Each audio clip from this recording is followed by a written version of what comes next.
let's talk about some photo filters and black and white filters we can work with in Photoshop. Down here in my adjustments panel, or if you have the adjustments window open up here, you can select it in there. I'm going to start with black and white because I think that's actually the easiest to talk about. So I'm going to apply the black and white effect. And what you get is a pretty standard, basically just desaturation of the image to make it black and white. Now it doesn't feel like black and white film, right? And this is a pretty basic picture, but it doesn't have that high contrast or any of those feelings that we associate with traditional black and white photography from an analog camera. There's a whole set of presets here in this presets window. This is the properties panel. And there's a bunch of different options in here. These filters like blue filter, green filter, high contrast blue, high contrast red, and the neutral density red and yellow all refer to filters that would go on the end of a traditional analog camera. So a red filter, if I apply that, was a filter that you would put on the end of your manual camera, and it was a kind of a red color. And if you were looking at the viewfinder, it would just seem like, okay, well, everything's going to be red, but it would actually shift how the black and white tones would look. Yellow filter, shift it slightly. There's a blue filter, which shifts it a lot. And what you're finding is that it's making certain color ranges really more pronounced, just so we're aware of how these sliders work. These represent the different channels of color. We have blues, reds, yellows, greens, cyans, and magentas. And if I move them to the left, the areas of the photograph that are, so for the most pronounced one here is going to be green. If I move the green down, right, the areas that were green in my original photo, which are these, are going to be dark in my black and white photo. If I move it up, those areas are now bright.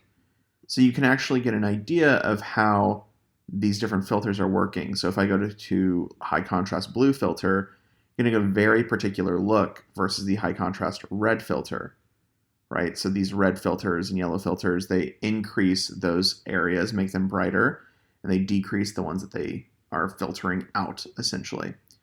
If we switch this to infrared, which is the look that people really love, which by default, the infrared's a little too intense with this photograph. We can turn that down some. Infrared is this very particular look where you're actually capturing the infrared color channel, which is basically the green and yellow of color, like the chlorophyll of plants. And it makes skies very dark. In fact, I might darken this sky a little bit more by pulling down the blues and the cyans. I'm getting some digital banding here. This is a phone photo, so it's not great. If you have a higher quality camera, you're not going to have those issues. So that's the black and white filters. Just play with these and see what you can do with them. The other filters are the ones under this menu called photo filters. And photo filters, they even have the same names as the actual photo filters that go on the end of your camera. You can see the before and the after. So an 85 warming filter is a filter that you would attach to the end of your lens, just like any other type of filter, and it would warm up your image. A cooling filter, an 80 or an 82 cooling filter, would cool down your image. So these were taken in manual photography, right, with analog photography, whenever we didn't have the capability to really adjust color tones after development. So this let you do it on the camera. What's great about this, though, is this is really how you get that classic film look. Like if we compare these, right, this is starting to get closer and closer to a classic film look. In fact, if I add an effect of like, say, we could do like a vignette or something, it's going to get really close to that classic like portrait look.